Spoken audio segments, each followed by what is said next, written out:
They say silence is an emptiness. It's a fortress. But what if I told you that 95% of your problems are battles raging inside walls you built yourself? Invisible wars fought in the hush of midnight, where unfinished sentences echo louder than screams. We live trapped between highlight reels and hidden wounds, pretending the chaos outside is what's keeping us awake. But the truth is, your highlight reel is not your truth. And fighting the same battles over and over isn't resilience. It's a trauma loop dressed in new costumes. I've learned that silence isn't weakness. It's where the next version of you takes shape. And sometimes letting go is the bravest thing you'll ever do. Because you don't drown by falling in the water. You drown by staying there. This isn't another list of quotes to screenshot and forget. This is a map through your own fortress gates. Some lessons will taste like salt on an old wound. Some will feel like dawn after a sleepless night.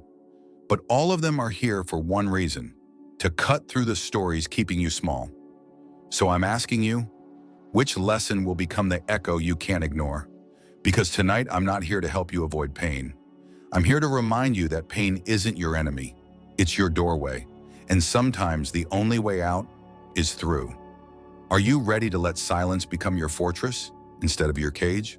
So here's what we're stepping into. First, we'll walk the hush of your own mind and discover lessons about yourself. The silent battles you fight, the quiet seeds you plant when no one's watching. Then we'll move through the hidden chessboard of relationships, where loyalty glows unseen and silence often speaks truths words can't carry. After that, love and attachment will unfold like a secret dance, teaching us that sometimes letting go isn't cruelty, it's clarity. And we'll talk about chaos and peace and how silence can become your sharpest blade or your quietest prison. But here's what matters most. Every lesson you'll hear tonight is a stone for the fortress you're building. Some stones will feel heavy, some will shine like dawn, but each one belongs to the version of you that refuses to drown in noise. Stay with me. Let's map out the echoes that will shape the person you're becoming. Sometimes the biggest war you'll ever fight happens in the hush between your own thoughts. No screaming crowds, no flashing lights. Just you and the quiet echo of your doubts. I used to think overthinking was intelligence. I'd lie awake at 3 a.m., dissecting conversations I'd already survived, imagining outcomes I could never control. And it felt productive, like mental sweat, like I was preparing for the next storm. But all I was doing was building a fortress of noise inside my own skull. Here's the truth I learned the hard way. Overthinking isn't foresight. It's self-sabotage on repeat. It's a trauma loop wearing different costumes each night, because not every thought you have deserves a seat at your table. Not every worry deserves a microphone. You only drown when you stay in the water too long. You only stay small if you believe the echo chamber of your own fear. The world has a funny way of telling you to be yourself while selling you endless highlight reels of other people's lives. But what they don't tell you is that comparing your raw behind the scenes to someone else's edited montage will break you from the inside out. Your highlight reel is not your truth, and silence is an emptiness. It's a fortress. It's the place you retreat to rebuild your weapons, to forge the next version of you in the hush of your own storms. I remember sitting in my room once, scrolling endless photos of strangers' perfect lives, feeling smaller with every swipe. Until one night, I put my phone down and sat in the dark, letting my own silence talk back. And that's when I realized, nothing they show you can define who you're becoming. Your glow-up doesn't have to go on a highlight reel. It can be invisible, quiet, a savage glow-up unfolding while nobody's watching. Because discipline doesn't scream. Momentum belongs to those who act while others think. There's a hidden power in being unseen, in planting seeds no one else notices, in choosing to protect your energy instead of performing for an audience that doesn't even exist. I've learned that your silence sets the price of your worth. The less you explain, the more power you hold. But let's be real, it's not easy to live unseen in a world built to broadcast every feeling, every win, every heartbreak. There's a hush of desire in all of us wanting to be noticed, to be told we matter, to feel seen. I'm not immune to that. There were days I craved likes more than truth, days I wanted my highlight reel to drown out my private chaos. But here's what silence taught me. You don't have to scream your progress. You don't have to sell your pain for sympathy likes. You owe nothing to your younger self except to become the person they needed. And sometimes the best revenge is letting curiosity be your revenge. Walking away not in anger, but in clarity. Because you're not hiding, you're becoming. I'm not here to tell you to withdraw from the world. I'm here to remind you that the world outside is loud, but your real transformation happens in quiet places. In the fortress moments when you choose to be still. Stillness is not passive. Stillness is the blade unsheathed. It's the hush before the storm strikes. It's how you regain narrative control over the story you keep writing in your head. Because narrative control is your quiet rebellion. It's deciding that your identity is not a prison built from your past mistakes. It's choosing to rewrite the story, line by line, until the version of you that survived becomes the version of you that thrives. I want you to remember something. You're not broken because you feel fear. Fear isn't a stop sign, it's a compass. It points you toward the places that matter most. It tells you where the next glow-up is waiting, but only if you're brave enough to stay in the silence long enough to listen, because that's where you'll find the real lesson. You don't fix your life by controlling every outcome. You fix it by learning to control how you react when outcomes fall apart. I've made permanent decisions on temporary emotions, and I've paid the price in scars. But scars are proof that you didn't stay drowning. They're proof you climbed back to shore. And every scar whispers the same truth. Let go or be bound. So if you hear nothing else tonight, hear this. Your mind is your battlefield, but it's also your sanctuary. You're the fortress and the soldier, and you get to choose which wars are worth fighting. Because sometimes survival means planting silent seeds in the dark, and sometimes becoming means letting old versions of you die quietly. Are you ready to step behind your own fortress gates and find the quiet power waiting there? People talk a lot about loyalty, about friendship, about the silent threads that bind us. But the truth is, sometimes those threads become ropes that choke us. I learned that not everyone who stands beside you in the sunshine will stay when the storms hit. Some friendships thrive only in the glow of your highlight reel and vanish quietly when real life starts bleeding through the filters. I've known people who clapped for me in public but whispered doubts in private. People who needed my secrets more than my well-being because knowing my cracks made them feel whole. And the hardest part was realizing that I let them stay because I didn't want to sit alone in the hush of my own thoughts. There's a hush of midnight when you realize not everyone deserves your story. I remember a friend I once trusted with everything, every heartbreak, every fear, until one day, the same words I'd bled into their hands found their way into other mouths. And suddenly I was standing in a room full of ghosts who knew too much about me. I thought silence would protect me, but silence without boundaries is just an open door for trespassers. So here's a lesson that cost me more than I ever wanted to pay. Loyalty isn't about who shows up for your victories. It's about who guards your name in rooms you'll never enter. And sometimes the only way to protect your name is to keep it quiet in the first place. I used to believe that kindness meant access, that if someone needed me, I was obligated to be there. But people who ask the most of you are often the ones who do the least for you. There's a fortress you have to build around your time, your energy, your secrets, because emotional trespassing is real. Not everyone deserves a key to your gates, and sometimes the friendliest faces hide the sharpest knives.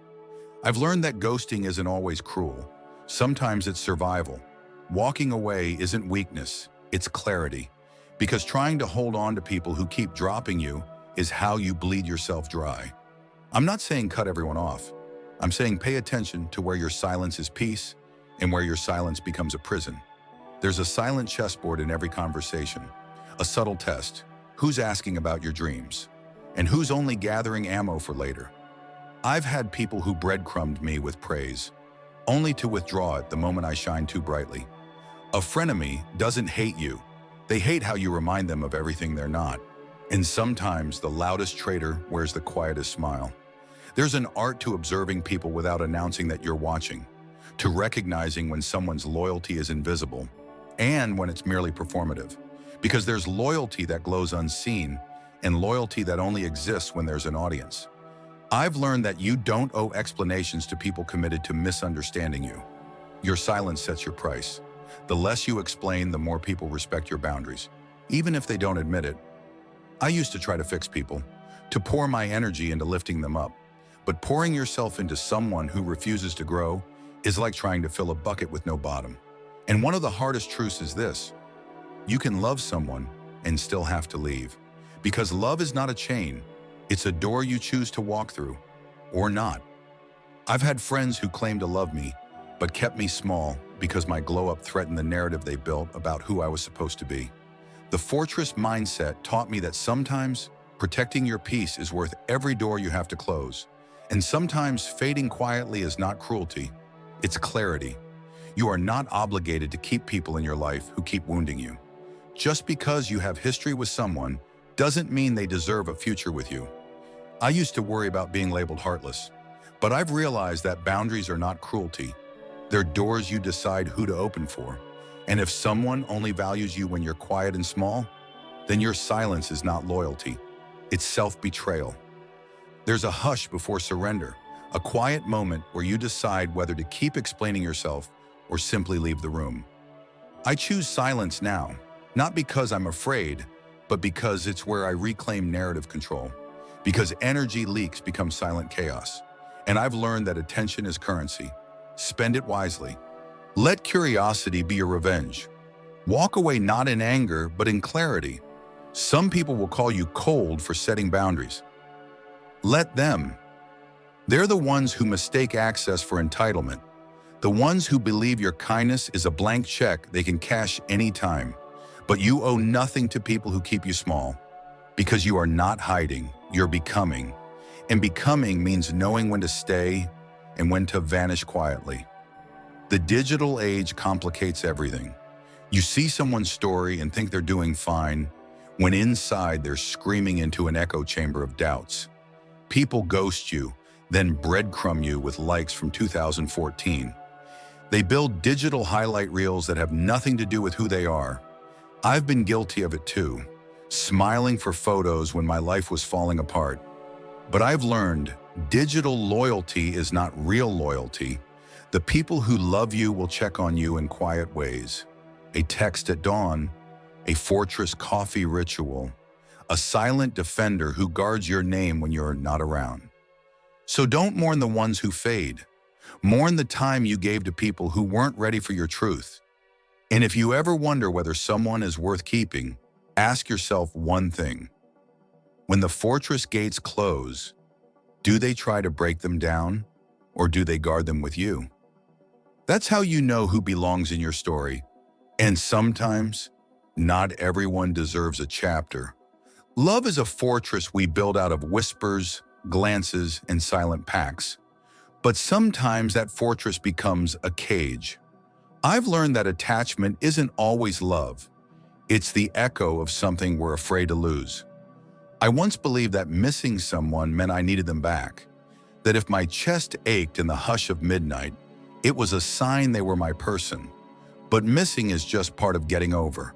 It's the ghost of routines you shared, not a signal to reopen a door you already closed for a reason. Going back to your ex is like showering and putting dirty underwear back on. And yet I've done it, more than once, because chaos feels familiar. And sometimes love is just the highlight reel we keep playing so we don't have to face the silence. I've mistaken loneliness for love. I've chased people who breadcrumb me with affection, just enough to keep me tethered, but never enough to feel secure.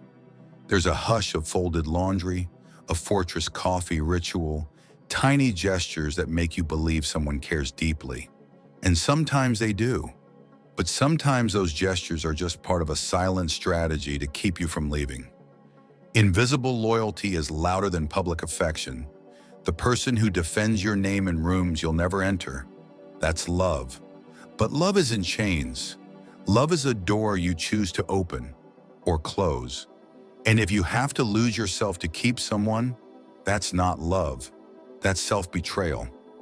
I used to think forgiveness meant giving people a second chance to hurt me, that loving someone meant sacrificing my own boundaries. But forgiveness doesn't mean access. You can forgive someone and still never speak to them again. That's not cruelty. It's clarity. I've been told I'm too intense, that I feel too much, but I've learned that sensitivity is not weakness. It's how you read the hush between someone's words, how you sense when their silence isn't peace, but distance. And sometimes the bravest thing you can do is leave quietly before your soul begins to shrink. There's a hush before surrender, a quiet moment where you decide whether to keep fighting for someone who stopped fighting for you long ago. And I've learned this truth. You can't fix people who want to stay broken, and love doesn't heal people who refuse to save themselves. I'm not bitter. I still believe in love, but I've become careful about who I let into the hush of my life. Because not everyone deserves your story, and not everyone deserves to know the private architecture of your soul. There's a glow to a love that doesn't need an audience. The fortress moments when someone simply sits with you in silence, without trying to fix you, without needing to be the hero. That's the kind of love I crave now. Quiet, steady, invisible sword drawn when needed, but never used to wound. The world sells us the idea of twin flames, as if love must be chaotic and consuming. But I've learned, twin flames can burn you to ashes. Sometimes the love that lasts is the soft flame you almost overlooked because it didn't come with fireworks. And if someone ghosts you, remember, silence is not rejection. Sometimes it's protection. From drama, from manipulation, from getting pulled back into storms you've already survived. I used to think love had to be loud, passionate, and public. Now I know the loudest love often speaks in the hush of ordinary moments. A silent check-in, a dawn text, a fortress coffee ritual, and the realization that the person who stands beside you in quiet rooms is the one guarding your name in places you'll never see. So if you're holding on to someone who makes you feel small, remember this: your silence sets the price of your worth, and sometimes the highest form of love is letting go. Chaos has a flavor. It's bitter and metallic, like blood in your mouth when you bite down too hard trying to swallow your own words. I used to think peace meant nothing happening, no conflict, no discomfort. But real peace isn't the absence of storms. It's knowing you can stand in the center of one and not become the storm yourself. There's a hush of inner storm that whispers, react, fight back, prove yourself. But every time I gave in, I felt my energy leak away like water through cracked stone. And I realized that sometimes the loudest power is silence that refuses to participate in chaos. I've sat in rooms buzzing with anger and chosen to let my stillness be the blade that cuts through the noise. People think silence is weakness. They mistake calm for surrender. But stillness is the blade unsheathed. It's the quiet readiness to act only when it matters. I've learned that you don't always have to respond to everything. Not every provocation deserves a performance. Sometimes clarity is found not in speaking, but in the hush that follows when you choose not to engage. The world makes noise its currency.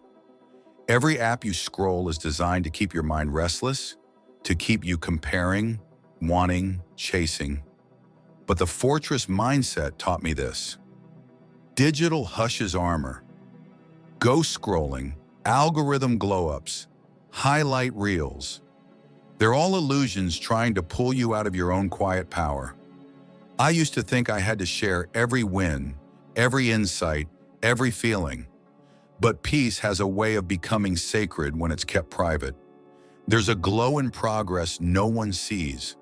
Quiet transformations that change everything, even when nobody's watching.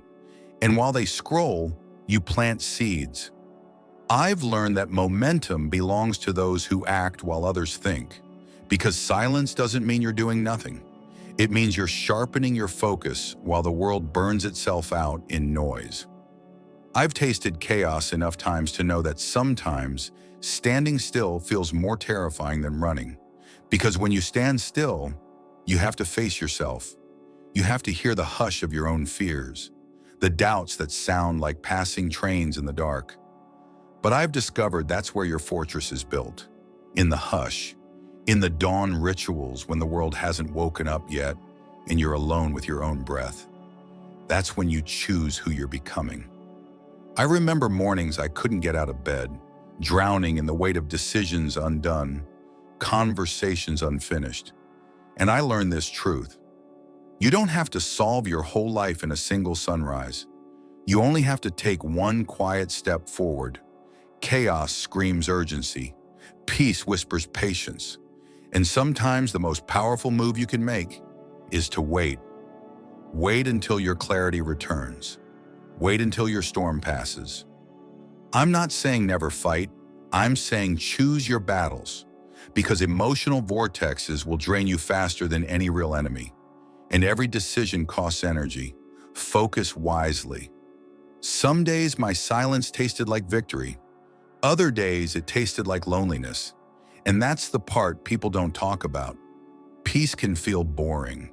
It's not always fireworks or savage glow-ups. Sometimes it's simply sitting in your own skin, not needing an audience. Sometimes it's canceling plans, letting people call you cold, because you know your fortress gates need to stay closed.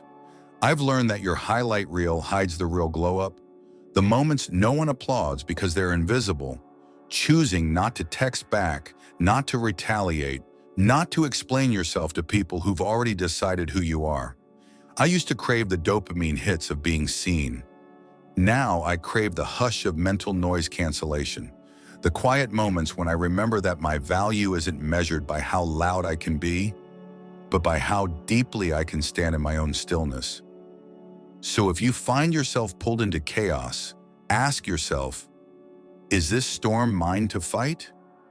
Or can I let it rage without letting it inside me? Because silence is not emptiness. It's focus. It's a fortress. It's the hidden blade you keep sheathed until the moment truly calls for it. And sometimes the most stoic act of all is to smile gently at chaos and let it pass by without ever touching your soul. There's a cost to not learning these lessons, and it's never just pain. It's the quiet erosion of who you could have become. I've lived that cost. Nights spent replaying conversations, rehearsing comebacks for battles that were already over.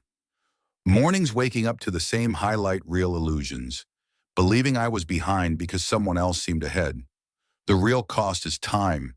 The years you can't get back because you kept explaining yourself to people who never deserved your story.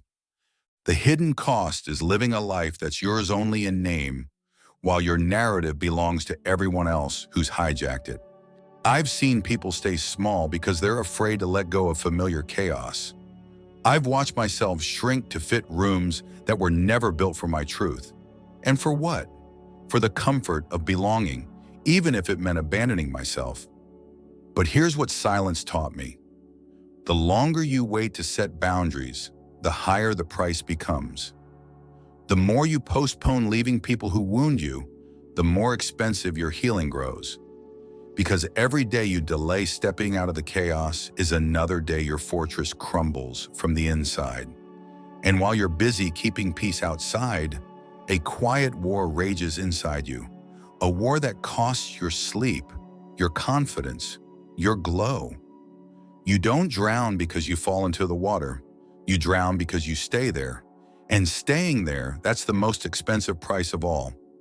I've learned that letting go isn't loss. It's making space for the glow-up no one can take from you. Because if you keep carrying old stories, you'll have no room to write new ones. So if you take nothing else from these lessons, take this. It's cheaper to face the discomfort of silence now than to pay the hidden cost of never becoming who you're meant to be. And sometimes clarity isn't kind, but it's always cheaper than chaos. There's a moment so quiet it almost goes unnoticed when everything shifts. I was sitting alone one night, lights off, phone face down, silence pressing against my skin like a question. I kept thinking I had to become someone bigger, stronger, louder. That if I could just fix every problem, silence the chaos, win every invisible war, then maybe I'd finally feel safe in my own life. But in that hush, I realized something that cracked me open. I wasn't fighting the world. I was fighting the story I'd written about myself. I'd built walls thinking they were protection, but those same fortress walls had become a cage. And that was my aha moment, the sudden understanding that silence isn't emptiness. It's a laboratory where you create the next version of yourself. I'd been afraid of quiet because I thought it meant nothing was happening. But quiet is where the transformation brews unseen. And sometimes growth looks like stillness. It looks like refusing to chase people who walked away. It looks like letting go without needing an apology. It looks like leaving rooms where your soul begins to shrink. I learned that you're not hiding, you're becoming, and that your glow-up doesn't need a highlight reel to be real. Because the fortress breathes in silent rituals, in dawn coffee alone, in the decision not to explain yourself one more time. The aha moment was this: you don't have to broadcast your healing for it to count. Some revolutions are quiet, some victories happen in shadows, and sometimes the loudest way to reclaim your power is to leave the narrative trap without slamming the door. You can forgive people and still choose distance. You can outgrow people and not owe them an explanation. And that's not cruelty, it's clarity. I realize the person I've been trying to protect all along is the person I'm becoming. And now I know. Silence doesn't mean nothing is happening. It means everything is happening where it matters most, inside you. Here's the truth at the heart of everything we've spoken tonight. Pain is inevitable. Suffering is optional. Life will test you. People will leave. Chaos will roar at your fortress gates. But how you meet those moments defines who you become. I used to believe that the goal was to erase all problems, silence all storms. But now I know. Peace isn't a life without wounds. It's knowing your wounds don't own you. It's realizing that scars are proof you climb back to shore instead of drowning. You don't have to win every battle to win the war inside your own mind. You just have to keep choosing stillness over chaos, narrative control over noise, silent glow-ups over noisy validation. The moral is simple. The fortress isn't built by avoiding pain.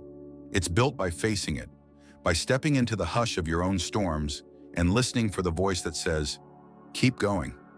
Because silence isn't emptiness. It's where the next version of you takes shape. And sometimes the bravest thing you'll ever do is walk away quietly, carrying the lesson instead of the wound. You're not hiding, you're becoming. So remember this, the 70 lessons you've heard tonight won't erase pain completely, but they might fix 95% of the problems that keep you trapped in loops you were never meant to stay in. And sometimes 95% is enough to save your entire life. So now I want to ask you something real. Out of the 70 lessons we've explored, which one felt like salt in an old wound, but also like the first step toward healing? Which truth echoed inside you, refusing to let you stay small? Don't rush to answer, sit with it. Let it simmer in the hush of your own storms, because you deserve to know which parts of your story are ready to die quietly. So the next version of you can breathe. And if there's one action I'd ask of you tonight, it's this. Choose one silent glow-up. Just one. Maybe it's finally putting the phone down and listening to the hush of your own thoughts. Maybe it's deleting a number you've been holding on to like a lifeline. Maybe it's deciding that not everyone deserves your story.